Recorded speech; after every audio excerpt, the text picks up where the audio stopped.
Hello friends, welcome back to another lecture on statics IQ. Statics IQ में आप सभी का स्वागत है। दोस्तों, जैसा कि आप सभी को पता है, एसएससी जीडी 2023 की जो एग्जाम है उसका आयोजन किया जा रहा है। उसके मद्देनजर दोस्तों आज के सेशन में हम बात करने वाले हैं 23 जनवरी। जी हाँ, 23 जनवरी की सभी शिफ्टों, जी हाँ सभी 4 शिफ्टों की जो जीके जीएस के, जी हाँ जीके जीएस के जो जितने भी क्वेश्चन पूछे गए हैं उन सभी क्वेश्चन का दोस्तों 100% रियल एनालिसिस, जी हाँ 100% में दावे के साथ कह सकता हूं कि जो आपको जो क्वेश्चन मिलने वाला है वह 100% आपकी 23 जनवरी को पूछे गए सभी शिफ्ट है। क्योंकि जो आज समस्त चारों शिफ्टों का यहाँ पे एग्जाम हो चुका है दोस्तों। आपको तो वीडियो थोड़ा लेट मिलता है, लेकिन लेट मिलने का कारण इस प्रकार से है, आपको किसी प्रकार से दोस्तों यहाँ पे फेक क्वेश्चन नहीं करवाए जाने वाले। जितने भी क्वेश्चन स्टूडेंट के द्वारा भेजे जाते हैं तो आज के सेशन में दोस्तों 80 में से 65 प्लस, जी हाँ 80 में से 65 प्लस क्वेश्चन हमें हूबहू मिल चुके हैं। तो इसीलिए दोस्तों आपको जो वीडियो मिलता है थोड़ा लेट मिलता है, लेकिन यहाँ पे दोस्तों जो कंटेंट है क्वालिटी के साथ किसी भी प्रकार से कोई भी कॉम्प्रोमाइज नहीं किया जाएगा। आपको 100%, जी हाँ 100% रियल क्वेश्चन देने की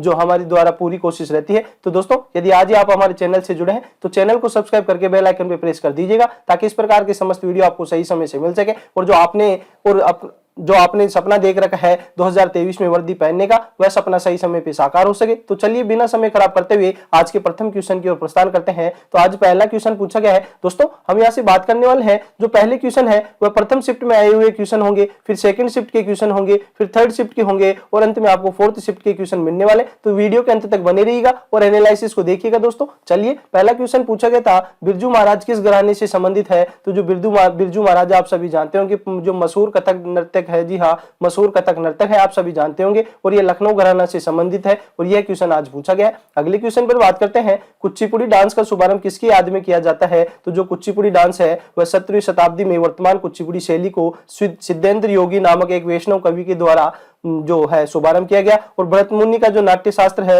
और नंदिकेश्वर के अभिनय दर्पण के आधार पर एक अनूठी और विशिष्ट शैली विकसित की गई है, जो दोस्तों जिन्हें शास्त्रीय नृत्य कहा जाता है। और इस शास्त्रीय नृत्य दोस्तों आप देख पा रहे हैं कि जो हमारे द्वारा जो अभी 17 से 23, जी हाँ 17 से 22 जनवरी के मध्य जो अवकाश थे उनके अंदर विशेष सेशन लगवाए गए हैं, जिनमें दोस्तों जो आपके हर शिफ्ट में क्वेश्चन पूछे जा रहे हैं, वह चाहे से दोस्तों 5 ईयर प्लान पंचवर्षीय योजना के हो, या दोस्तों यहाँ पे क्लासिकल डांस होते हैं, जी हाँ क्लासिकल डांस होते हैं उसकी क्लास हो, जनगणना की क्लास हो, जनगणना की क्लास भी आपको उपलब्ध करवाई जा चुकी है। इसके अलावा दोस्तों आपको जो पर्व त्योहार है, पर्व त्योहार की भी यहाँ से क्लास उपलब्ध करवाई जा चुकी है। एक क्लास उपलब्ध करवाई गई है दोस्तों इन्हीं अवकाश के मध्य, वह है राज्य राजधानी। जी हाँ राज्य राजधानी क्लास मिल चुकी है। इसके अलावा दोस्तों जो समस्त वंश संस्थापक है उनकी क्लास भी मिल चुकी है। यदि आपने वह सेशन नहीं देखे तो आप जाकर वहां पे हमारे चैनल की प्लेलिस्ट में जाकर ये समस्त सेशन देख सकते हैं, क्योंकि यहाँ से इन जो टॉपिकों को बताया गया है प्रत्येक शिफ्ट में एक ना एक क्वेश्चन यहाँ से पुटअप हो रहा है। तो दोस्तों पंचवर्षीय योजना से क्वेश्चन पूछा जा रहा है, क्लासिकल डांस होते हैं, शास्त्रीय नृत्य होते हैं उनसे, जनगणना से क्वेश्चन पूछा जा रहा है, त्योहार से क्वेश्चन पूछा जा रहा है, राज्य राजधानी भी क्वेश्चन पूछा जा रहा है।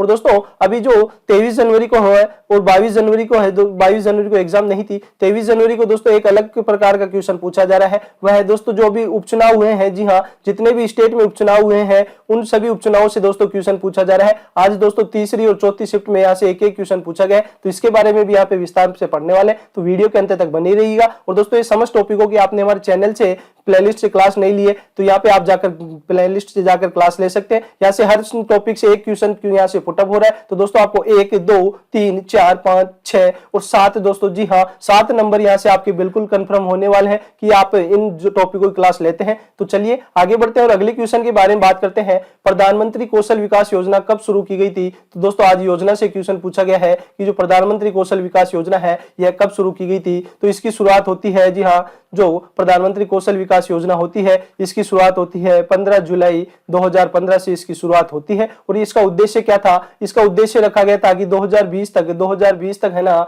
1 करोड़ से अधिक युवाओं को कौशल प्रशिक्षण पर उपलब्ध करवाना इसका लक्ष्य रखा गया था। अगला क्वेश्चन पे बात करते हैं, कार्बन का परमाणु क्रमांक क्या है? तो कार्बन का परमाणु क्रमांक होता है C612। तो ये नीचे लिखा जाता है, ये परमाणु क्रमांक होता है, जी हाँ नीचे लिखा जाता है परमाणु क्रमांक होता है, और ऊपर 2 सिर पे लिखा जाता है, इसे परमाणु भार कहा जाता है, परमाणु भार कहा जाता है। तो यह भी आपको पता होना चाहिए। चलिए आगे बढ़ते हैं और अगले क्वेश्चन पर बात करते हैं, दीपा कर्माकर ने ओलंपिक डेब्यू कब किया था? दोस्तों आप सभी को पता होगा, दीपा कर्माकर भारत की मशहूर जिम्नास्टिक है, जी हाँ जिम्नास्टिक प्लेयर है, जिम्नास्टिक प्लेयर है, तो आपको यह पता होना चाहिए। और 2016 के जो रियो ओलंपिक में दीपा कर्माकर ने ओलंपिक डेब्यू किया था और ओलंपिक में भाग लेने वाली भारत की पहली जिम्नास्टिक खिलाड़ी बनी है, तो वह दीपा कर्माकर है। तो दोस्तों एग्जाम में अब आगे आने वाली शिफ्टों में इस प्रकार से क्वेश्चन घुमा सकती है एग्जामिनर कि ओलंपिक में भाग लेने वाली भारत की पहली जिम्नास्टिक खिलाड़ी कौन थी, तो आपका आंसर होना चाहिए दीपा कर्माकर। जी हाँ, दीपा कर्माकर ओलंपिक में भाग लेने वाली भारत की पहली जिम्नास्टिक खिलाड़ी थी। चलिए आगे बढ़ते हैं और अगले क्वेश्चन पर बात करते हैं। संविधान के किस भाग को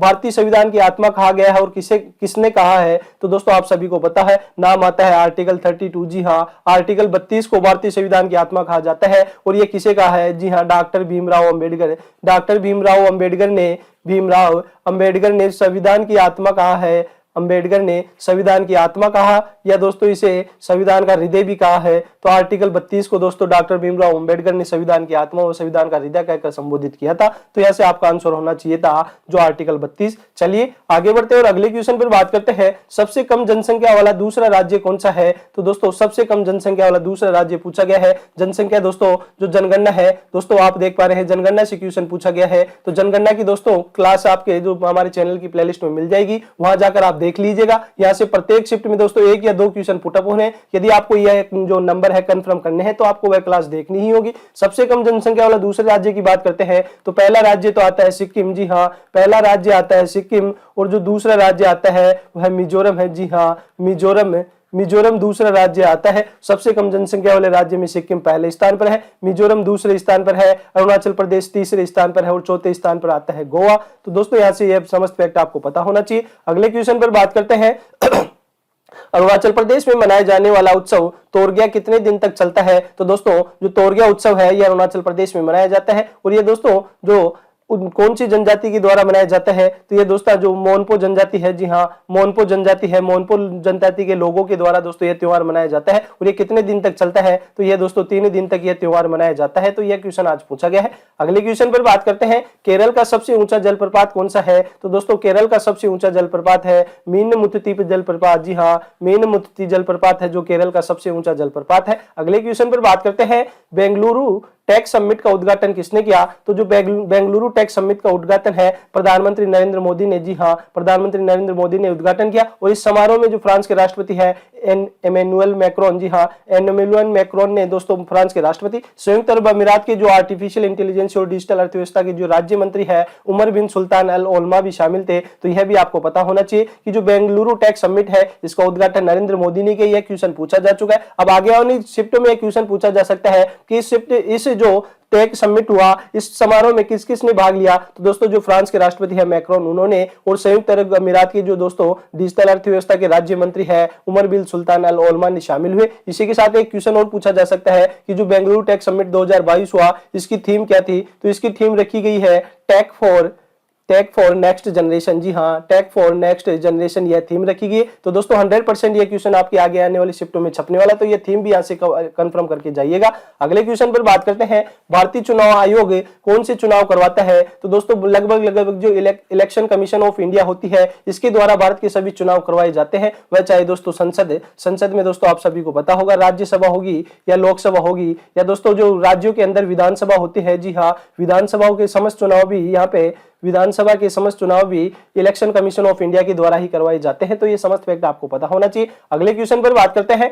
आयरन की कमी से होने वाला रोग कौन सा है, तो आयरन की कमी से दोस्तों एनीमिया होता है, अरक्तता जिसे कहा जाता है। आयरन की कमी से जो एनीमिया रोग हो जाता है, यह क्वेश्चन पूछा गया है। अगले क्वेश्चन पर बात करते हैं। भारत का मानक समय रेखा क्या है, तो दोस्तों आप सभी को पता होगा 82.5 डिग्री। जी हाँ, 82.5 डिग्री जो 82.5 डिग्री पूर्वी देशांतर रेखा है, इसे दोस्तों भारत की मानक समय रेखा कहा गया है। जी हाँ, मानक समय रेखा कहा गया है और ये जो दोस्तों भारत के 5 राज्यों से होकर गुजरती है और ये दोस्तों जो यूपी के नैनीताल के नैनी से, जी हाँ, नैनीताल के नैनी से यहाँ पे दोस्तों निर्धारण किया गया है। तो यह भी फैक्ट आपको पता होना चाहिए और ये दोस्तों भारत का मानक समय रेखा 82.5 डिग्री पूर्वी देशांतर रेखा को कहा जाता है। और अगले क्वेश्चन पर बात करते हैं। किस पंचवर्षीय योजना में भारी औद्योगिकरण का चरण शुरू किया गया था, तो दोस्तों आप देख पा रहे हैं पंचवर्षीय योजना 5 ईयर प्लान से भी दोस्तों क्वेश्चन पूछे जा रहे हैं। यदि आपने यह टॉपिक की क्लास भी हमारे चैनल की प्लेलिस्ट में जाकर नहीं ली है तो वह भी जाकर ले लीजिएगा। यहाँ से कंफर्म आपका 1 नंबर दोस्तों यदि आगे आने वाली शिफ्टों में एग्जाम है तो कंफर्म होने वाला है। तो यहाँ से दोस्तों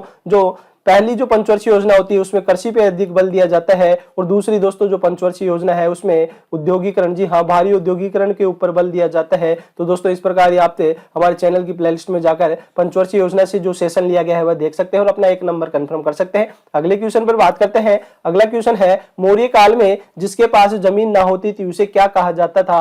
तो दोस्तों यहाँ पे एक विशेष क्वेश्चन पूछा गया है जमीन से संबंधित, मौर्य काल की दोस्तों जो शासन प्रशासन से संबंधित क्वेश्चन पूछा गया है। तो हम बात करते हैं आराम भूमि। आराम भूमि उस भूमि को कहा जाता है जिस भूमि में उद्यान हो, उस भूमि को आराम भूमि कहा जाता है।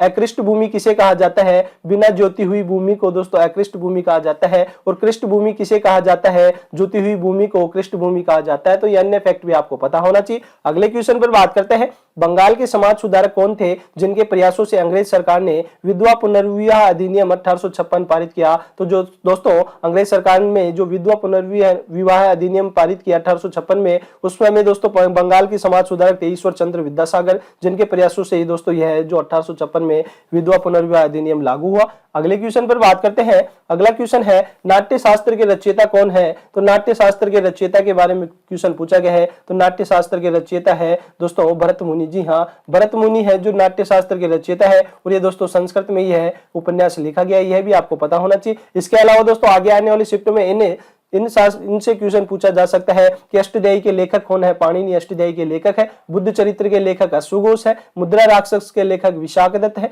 गीत गोविंद के लेखक जयदेव है। महाभारत के दोस्तों वेदव्यास है और रामायण के श्री वाल्मीकि है जो कि लेखक है। तो यह भी अन्य फैक्ट आपको पता होना चाहिए। आगे आने वाली शिफ्ट में ऐसे क्वेश्चन छप सकता है। अगले क्वेश्चन पर बात करते हैं, कबड्डी के कोर्ट की लंबाई कितनी होती है। तो दोस्तों जो कबड्डी का कोर्ट बना होता है उसकी लंबाई दोस्तों 13 मीटर की होती है। जी हाँ, 13 मीटर की होती है। यह दोस्तों मिड लाइन होती है। इसके अलावा दोस्तों यहां से इस प्रकार से ये टच लाइन होती है, ये बोनस लाइन होती है, ये दोनों तरफ की इस प्रकार से होती है। तो समझिए दोस्तों जो लंबाई है 13 मीटर की लंबाई होती है। चलिए आगे बढ़ते हैं और अगले क्वेश्चन पर बात करते हैं, जनसंख्या की दृष्टि से सबसे छोटा राज्य कौन सा है। तो दोस्तों आप देख पा रहे हैं अगली शिफ्ट में दोस्तों फिर जनगणना से क्वेश्चन पूछा गया है। तो दोस्तों मैं बार बार आपसे निवेदन कर रहा हूं कि हमारे द्वारा जो सेशन विशेष सेशन लिए गए हैं उन सभी को आप एक बार देख के जाइएगा, क्योंकि इन विशेष जो 17 से, जी हाँ 17 से 22 जनवरी तक आपका जो एग्जाम का अवकाश था, उस अवकाश के अंदर हमारे द्वारा जो विशेष सेशन लिए गए हैं वह समस्त सेशन आपको देख के जाने हैं, चाहे वह जनगणना से हो, जी हाँ सेंसस से चाहे वह हो,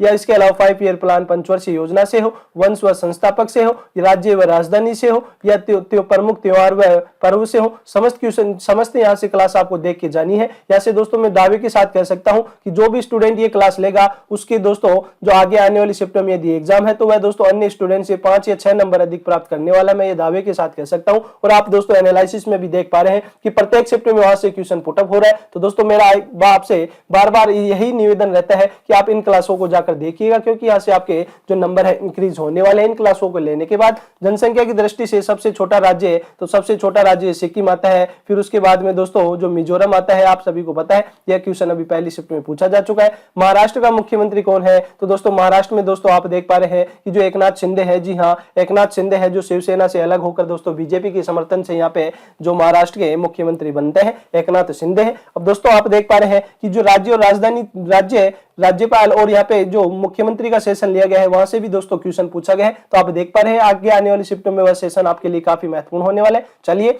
अगले क्वेश्चन पर बात करते हैं। 26 नवंबर 1949 को राजेंद्र प्रसाद किस समिति के अध्यक्ष थे। तो दोस्तों जो 26 नवंबर 1949 को भारतीय संविधान सभा की प्रथम बैठक होती है, तो वह भारतीय संविधान सभा की प्रथम बैठक 9 दिसंबर 1946 को हुई थी, जिसमें अस्थायी अध्यक्ष है जो कि डॉक्टर सच्चिदानंद सिन्हा को दोस्तों वयोवर्दी के आधार पर बनाया गया था। फिर दूसरी बैठक जैसे ही 11 दिसंबर 1946 को होती है तो स्थायी अध्यक्ष के रूप में दोस्तों डॉक्टर राजेंद्र प्रसाद को चुना जाता है। तो यह फैक्ट आपको पता होना चाहिए, क्वेश्चन आज पूछा गया है। अगला क्वेश्चन है, गोवा का लोक नृत्य कौन सा है। तो दोस्तों गोवा का लोक नृत्य है फुगड़ी नृत्य, घोड़े मोदनी नृत्य, दिवाली नाच नृत्य और कुणबी नृत्य है जो कि गोवा के प्रमुख लोक नृत्य है। यह फैक्ट आज पूछा गया है।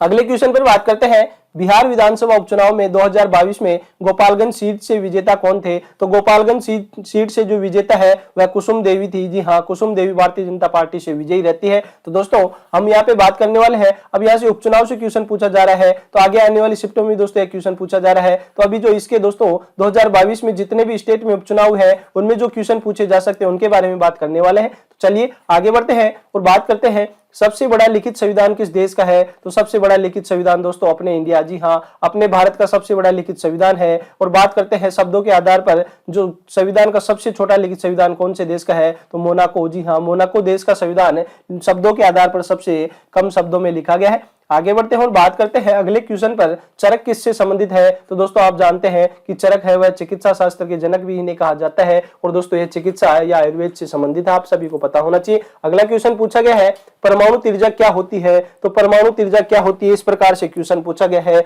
तो किसी परमाणु के नाभिक केंद्र से उसके बाहरी इलेक्ट्रॉन कक्ष के बीच की दूरी को जो है परमाणु त्रिज्या कहा जाता है। दोस्तों आप सभी को पता है, जो परमाणु होता है इस प्रकार से दोस्तों इसमें नाभिक होता है, नाभिक में प्रोटॉन और न्यूट्रॉन रहते हैं और इसके बाहरी कक्ष होते हैं, इनमें दोस्तों इलेक्ट्रॉन चक्कर लगाते रहते हैं। ये जो डायग्राम आप सभी को पता होगा, आपने छोटी क्लासों में पढ़ा होगा। इस प्रकार से दोस्तों इलेक्ट्रॉन चक्कर लगाते रहते हैं। अब यहां से दोस्तों कहा जाता है, जो केंद्रक होता है उस केंद्रक के किसी परमाणु के नाभिक केंद्र से उसके बाहरी इलेक्ट्रॉन कक्ष के बीच की दूरी, तो ये बाहरी इलेक्ट्रॉन कक्ष के बीच की दूरी इतनी है, तो इसे दोस्तों परमाणु त्रिज्या कहा जाता है। जी हाँ, तो केंद्र से लेकर दोस्तों बाहरी इलेक्ट्रॉन कक्ष के बीच की दूरी को परमाणु त्रिज्या कहा जाता है। तो यहां से लेकर ये जो दूरी होती है इसे परमाणु त्रिज्या कहा जाता है। ये फैक्ट आपको पता होना चाहिए। चलिए आगे बढ़ते हैं और अगले क्वेश्चन पर बात करते हैं, कौन सी फसल उत्तर भारत में खरीफ और दक्षिण भारत में रबी की फसल होती है। तो दोस्तों हम बात करते हैं तिल की। जी हाँ, जो तिल है उत्तर भारत में खरीफ की फसल है, जबकि दक्षिण भारत में ये दोस्तों रबी की फसल है। इसके अलावा जो अरंडी है, जी हाँ, अरंडी खरीफ और रबी दोनों ही फसल ऋतु में बोई जाती है। तो दोस्तों तिल और अरंडी है जो कि दोनों फसल ऋतु में बोए जा सकते हैं। तिल की विशेषता इस प्रकार से है कि उत्तरी भारत में दोस्तों जो खरीफ की फसल के दौरान बोई जाती है और दक्षिण भारत में ये रबी की फसल के दौरान बोई जाती है। ये क्वेश्चन आज पूछा गया है। अब बात करते हैं अनुच्छेद 166 किससे संबंधित है। तो अनुच्छेद 166 है जो राज्य सरकार की दोस्तों कार्य संचालन प्रणाली और राज्यपाल द्वारा माना जाएगा। जी हाँ, इसमें कहा गया है आर्टिकल 166 में कि राज्य की जो सरकार का कार्य संचालन होता है वह राज्य के राज्यपाल द्वारा माना जाएगा। इस प्रकार से आर्टिकल 166 से क्वेश्चन पूछा गया है। अगले क्वेश्चन पर बात करते हैं।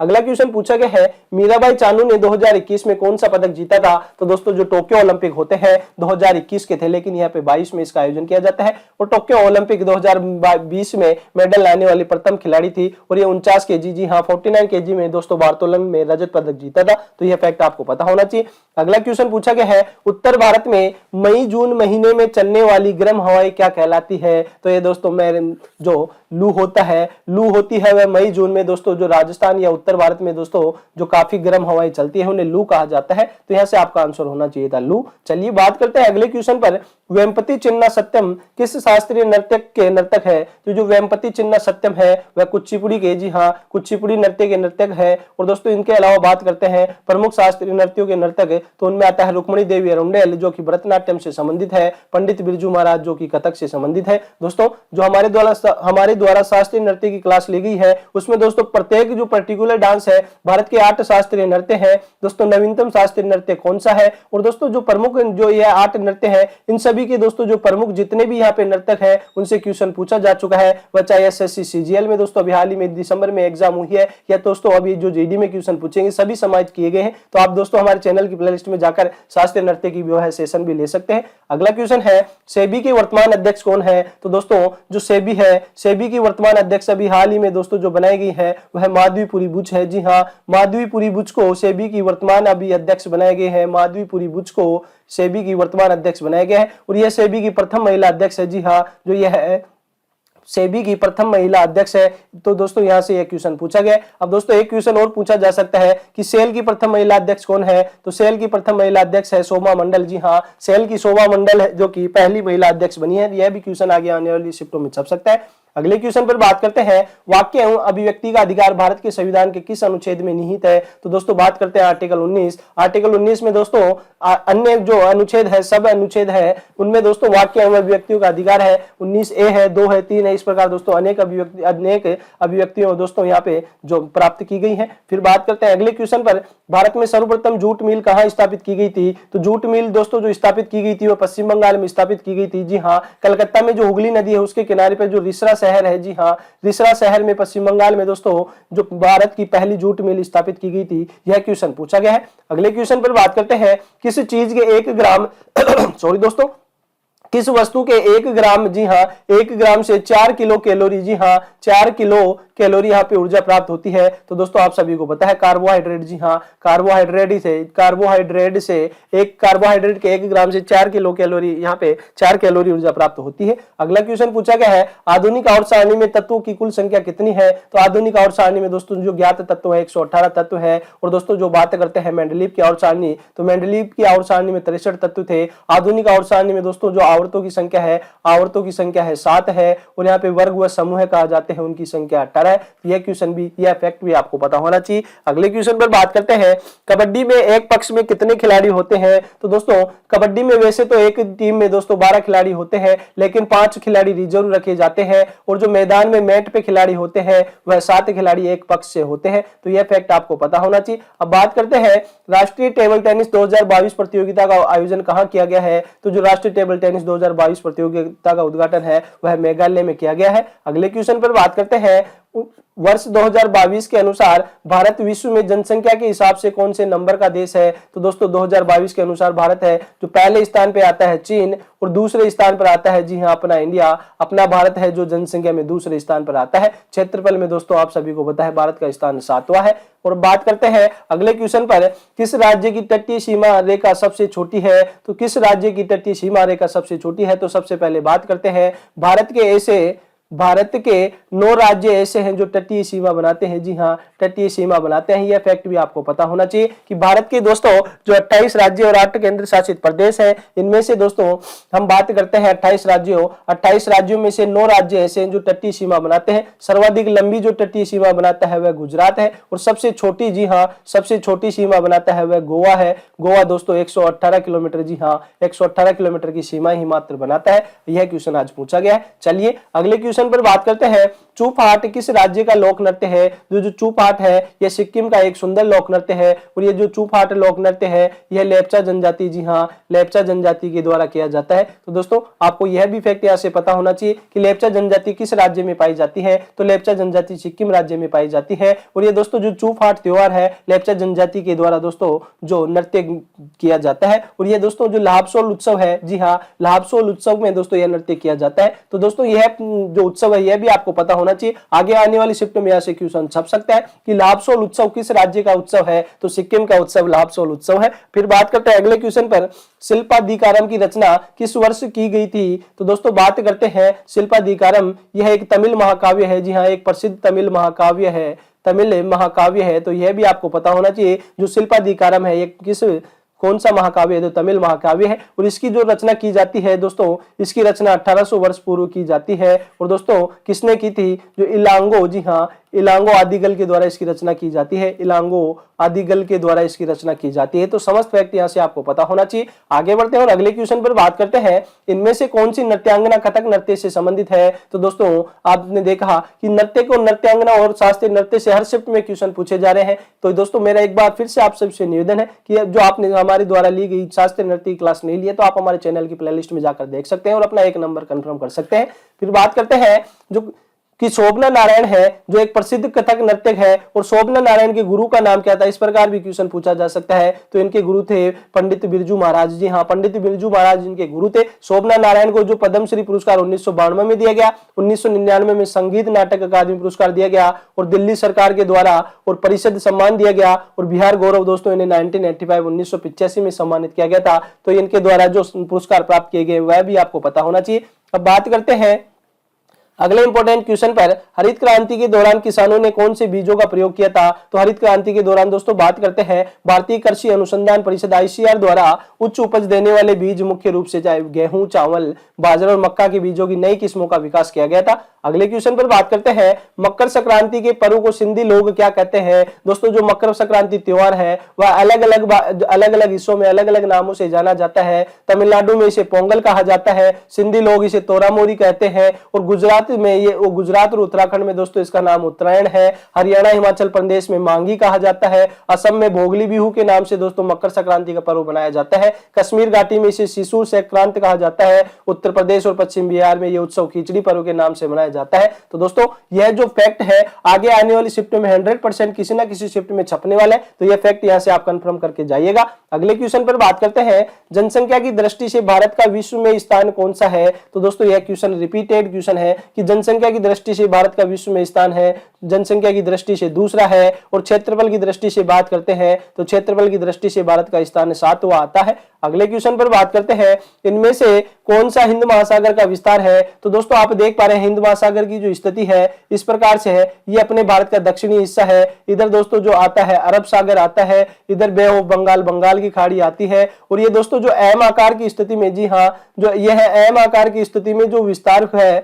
वह समस्त हिंद महासागर का है, हिंद महासागर का है। तो आप देख पा रहे हैं कि हिंद महासागर उत्तर में एशिया से घिरा है, जी हाँ, उत्तर में इस प्रकार से दोस्तों ये एशिया से घिरा हुआ है, और ये जो एक तरफ बंगाल की खाड़ी है और एक तरफ अरब सागर है। तो दोस्तों इस प्रकार से विस्तार है, उत्तर में एशिया महाद्वीप है, अरब सागर है, बंगाल की खाड़ी है, और यह एम आकार का जो महासागर है उसे हिंद महासागर कहा जाता है। अगले क्वेश्चन पर बात करते हैं, नवंबर 2022 में सी डॉट परिसर दिल्ली में उद्यमिता प्रकोष्ठ और नवाचार केंद्र का उद्घाटन किसने किया। तो उद्यमिता प्रकोष्ठ और नवाचार केंद्र का उद्घाटन दिल्ली में श्री अश्विनी वैष्णव, जी हाँ, श्री अश्विनी वैष्णव के द्वारा किया गया है। अगले क्वेश्चन पर बात करते हैं, अगला क्वेश्चन पूछा गया है, खेलो यूथ गेम्स का पहले नाम क्या था। तो खेलो यूथ गेम्स का नाम दोस्तों जो शुरुआत होता है, इसका आरंभ होता है 2018 में, जो दिल्ली में पहले खेलो इंडिया स्कूल गेम में जो हुआ था उस समय इसका नाम खेलो इंडिया स्कूल गेम था, और इसका अभी हाल ही में नाम चेंज कर खेलो इंडिया यूथ गेम कर दिया गया है। अगले क्वेश्चन पर बात करते हैं, केंद्र को कोशिका द्रव्य से किसके द्वारा अलग किया जाता है। तो केंद्र को कोशिका द्रव्य से दोस्तों जो अलग किया जाता है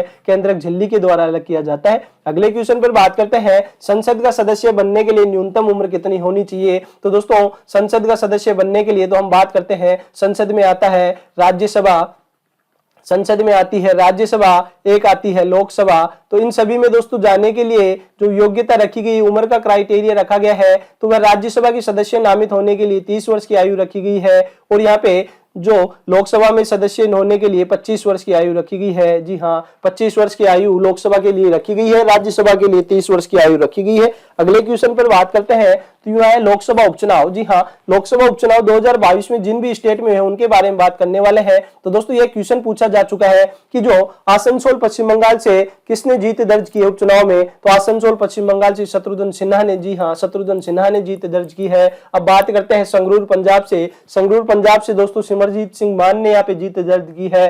रामपुर यूपी से दोस्तों घनश्याम सिंह लोधी ने जीत दर्ज की है। आजमगढ़ यूपी से दिनेश लाल यादव निरुआ ने दोस्तों यहाँ से उपचुनाव में जीत दर्ज की है। और मैनपुरी में दोस्तों जो मैनपुरी यूपी से दोस्तों जो यहाँ पे समाजवादी पार्टी के जो राष्ट्रीय अध्यक्ष थे मुलायम सिंह यादव, उनकी मृत्यु होने के बाद भी यहाँ पे उपचुनाव होते हैं, और उनमें जो उनकी जो दोस्तों पुत्रवधू डिंपल यादव ने यहाँ पे विजेता रहती है। तो यहाँ से दोस्तों जो आगे आने वाली शिफ्ट में यह भी फैक्ट से क्वेश्चन पूछे जा सकते हैं, तो ये कंफर्म करके जाइएगा। अगले क्वेश्चन पर बात करते हैं, अप्रैल 2022 में दिल्ली के नए मुख्य सचिव किसे नियुक्त किए गए हैं। तो दोस्तों यहाँ पे नियुक्ति से क्वेश्चन पूछा गया है कि दिल्ली के नए मुख्य सचिव कौन बने हैं। तो दोस्तों जो नरेश कुमार है, वरिष्ठ IAS अधिकारी नरेश कुमार को अभी हाल ही में दिल्ली के नए मुख्य सचिव नियुक्त किए गए हैं। जी हाँ, नियुक्त किए गए हैं। तो यह क्वेश्चन पूछा गया है। मौसम में परिवर्तन किस कारण होता है। तो दोस्तों मौसम में परिवर्तन होने के कारण तो अनेक होते हैं, लेकिन यहाँ पे आपको ऑप्शन में चक्रवात दिया गया था, तो चक्रवात के कारण दोस्तों मौसम में परिवर्तन होता है। अगले क्वेश्चन पर बात करते हैं,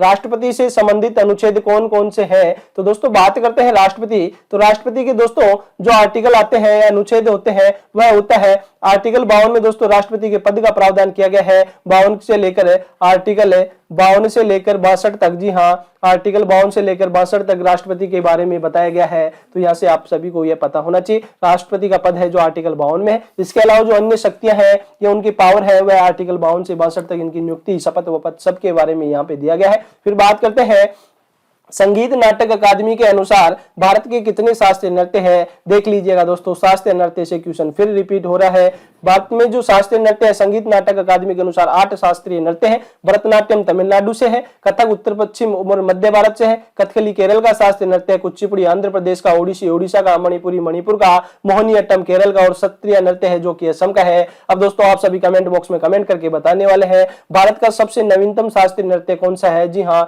नवीनतम शास्त्रीय नृत्य आप सभी को कमेंट बॉक्स में कमेंट करके बताना है। नवीनतम शास्त्रीय नृत्य है कौन सा है वह आप सभी कमेंट बॉक्स में कमेंट करके बताइए। बनाइएगा। अगले क्वेश्चन पर बात करते हैं, बर्मी भाषा भारत के किस पड़ोसी देश की आधिकारिक भाषा है? तो बर्मी भाषा, तो दोस्तों नाम से आप कंफर्म कर पा रहे हैं बर्मी, बर्मा, तो दोस्तों बर्मा नाम पहले किसका हुआ करता था? तो वर्तमान में जो म्यांमार है, जी हाँ, वर्तमान में जो म्यांमार है उसका नाम प्राचीन काल में बर्मा हुआ करता था और बर्मा के नाम से ही दोस्तों यहाँ पे बर्मी भाषा विकसित होती है और ये बर्मी भाषा है जो म्यांमार की आधिकारिक भाषा है, यह भी आपको पता होना चाहिए। बात करते हैं 2022 में स्वामी विवेकानंद जी के जन्म दिवस पर, जी हाँ, जो 25वें राष्ट्रीय युवा महोत्सव का आयोजन किया गया 12 जनवरी को, जो 25वें राष्ट्रीय युवा महोत्सव का आयोजन किया गया, तो वह कहां पे किया गया? तो दोस्तों जो 25वां राष्ट्रीय युवा महोत्सव पुडुचेरी में मनाया जाता है। जबकि दोस्तों अब आगे आने वाले शिफ्टों में क्वेश्चन पूछ सकता है कि 26वीं राष्ट्रीय युवा महोत्सव का आयोजन कहां किया जाएगा? तो कर्नाटक के हुगली में दोस्तों 26वें राष्ट्रीय युवा महोत्सव का आयोजन किया जाने वाला है। अगले क्वेश्चन पर बात करते हैं,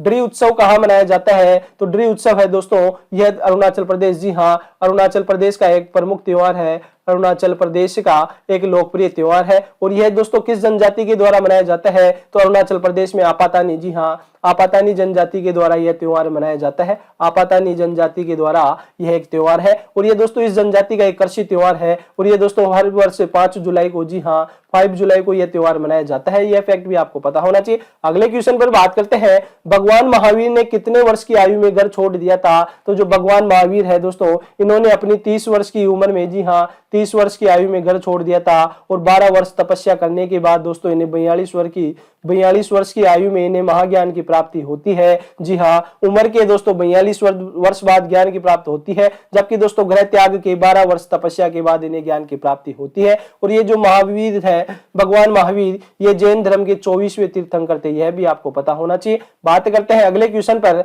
भारतीय राष्ट्रीय कांग्रेस की स्थापना कब हुई थी? तो भारतीय राष्ट्रीय कांग्रेस की स्थापना की बात की जाती है तो 28 दिसंबर 1835 में दोस्तों इसकी स्थापना होती है। और बात करते हैं कि जो मुंबई के गोकुलदास तेजपाल संस्कृत कॉलेज भवन में दोस्तों यह समारोह रखा गया था। इसमें दोस्तों 72 सदस्य भाग लेते हैं। इसके संस्थापक एहो ह्यूम को रखा गया था। एओ ह्यूम इसके संस्थापक थे। प्रथम अध्यक्ष की बात करते हैं तो व्योमेश चंद्र बनर्जी को प्रथम अध्यक्ष रखा गया है। और दोस्तों अब इनके समस्त मुख्य फैक्ट के बारे में बात कर चुके हैं। स्थापना 28 दिसंबर 1835 को, और दोस्तों जो मुंबई के गोकुलदास तेजपाल संस्कृत कॉलेज भवन में यह रखी गई थी। इसके संस्थापक एओ ह्यूम थे। प्रथम अध्यक्ष व्योमेश चंद्र बनर्जी बनाए गए। और कुल कितने सदस्य भाग लेते हैं? तो 72 सदस्य इसमें कुल भाग लेते हैं। समस्त फैक्ट के बारे में बात कर चुके हैं। तो आज के सेशन में हमने देखा कि जो 23 जनवरी के, जी हाँ, 23 जनवरी की समस्त क्वेश्चन जो पूछे गए हैं उनके बारे में यहाँ पे 100% रियल है। जी हाँ, 100% रियल आपको क्वेश्चन प्रोवाइड करवाए गए हैं। इसीलिए दोस्तों हमारा जो वीडियो लेट आने का प्रमुख कारण यही है कि आपको जो आपके अपने YouTube चैनल स्टैटिक्स IQ परिवार के द्वारा दोस्तों कंटेंट के मामले में किसी प्रकार से कोई भी कॉम्प्रोमाइज नहीं किया जाने वाला। आपको क्लास लेट मिल सकती है लेकिन 100% यहाँ पे आपको रियल क्वेश्चन मिलने वाले हैं। तो दोस्तों यह सेशन आपको अच्छा लगा तो ज्यादा से ज्यादा लाइक कीजिएगा, शेयर कीजिएगा। और हाँ, यदि आज ही आप हमारे चैनल पे जुड़े हैं तो चैनल को सब्सक्राइब करके बेल आइकन पे प्रेस कर दीजिएगा ताकि इस प्रकार के समस्त वीडियो आपको सही समय से मिल सके। और आपने जो सपना देख रखा है और अपने माता पिता को जो सपना दिखा रखा है 2023 में वर्दी पहनने का, वह सपना आपका जल्दी साकार हो। अब समय हो चुका आप सबसे विदा लेने का। मिलते हैं अगले सेशन के साथ। जय हिंद, जय भारत।